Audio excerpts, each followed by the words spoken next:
Dopo i vari casi di brucellosi che, lo ricordiamo, hanno interessato anche la provincia di Agrigento, dall'Assemblea regionale siciliana arriva una notizia che rassicura la popolazione. È stata approvata infatti all'unanimità in Commissione Salute una risoluzione che impegna il governo della regione sui programmi di intervento contro le malattie di bovini, ovini e caprini, tra cui appunto la brucellosi. Previsto anche un potenziamento della specialistica ambulatoriale medico-veterinaria.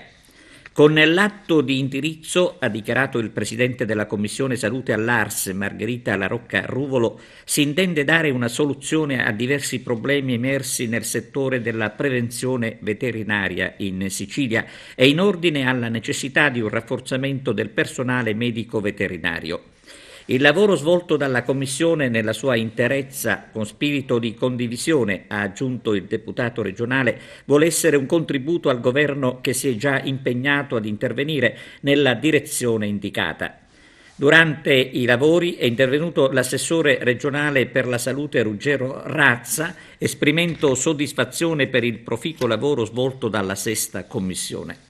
La risoluzione impegna il Presidente della Regione siciliana e l'assessore regionale per la salute in primo luogo a volere adottare urgentemente tutte le misure ritenute idonee al fine di contrastare l'emergenza sanitaria e sociale derivante dal diffondersi della brucellosi e delle altre malattie. Intanto Margherita Larocca Ruvolo, per sua decisione, non sarà più il capogruppo dell'UDC all'ARS. Ovviamente avrà così più tempo di dedicarsi alla sanità con l'impegno che ha sempre dimostrato.